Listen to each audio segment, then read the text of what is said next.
আসসালামু আলাইকুম ওয়া রাহমাতুল্লাহি ওয়া বারাকাতুহু। Welcome back to my Facebook page and YouTube channel. আশা করি আপনারা সকলেই ভালো আছেন। আলহামদুলিল্লাহ আমিও ভালো আছি। তো আজকে আমরা অনেক গুরুত্বপূর্ণ একটা ক্লাস নিতে যাচ্ছি।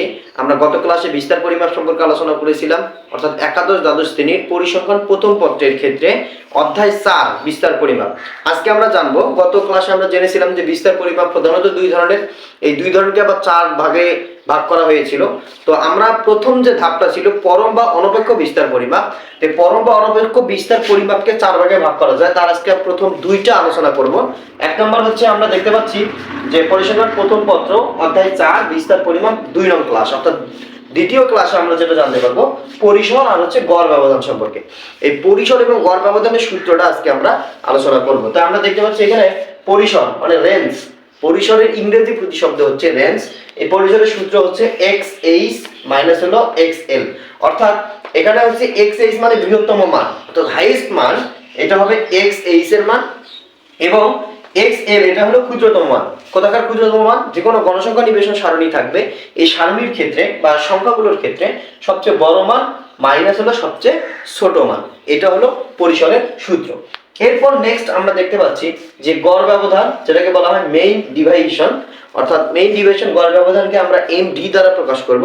তাহলে গড় ব্যবধানের সূত্র হলো md x ড্যাশ, অর্থাৎ এটাকে আমরা x বারও বলতে পারি, অর্থাৎ x ড্যাশ অথবা x বার।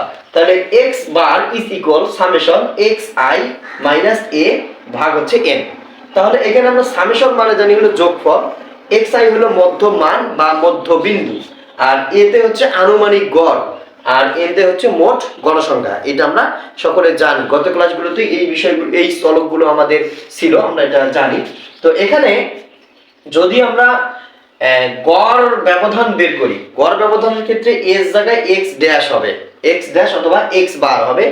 যদি আমরা এই গড় অর্থাৎ গড় প্রচুরক বের করি, অর্থাৎ প্রচুরক সারণী থেকে নির্ণীত গড় ব্যবধান, অর্থাৎ প্রচুরক সারণী থেকে নির্ণীত গড় ব্যবধানের ক্ষেত্রে এই এস জায়গায় হবে এমই, অর্থাৎ এমই তে হচ্ছে মিডিয়াম, অর্থাৎ মধ্যমা থেকে নির্ণীত গড় যদি হয় তাহলে এটা হলো মিডিয়াম, অর্থাৎ এমই ব্যবহৃত হবে এর জায়গায়।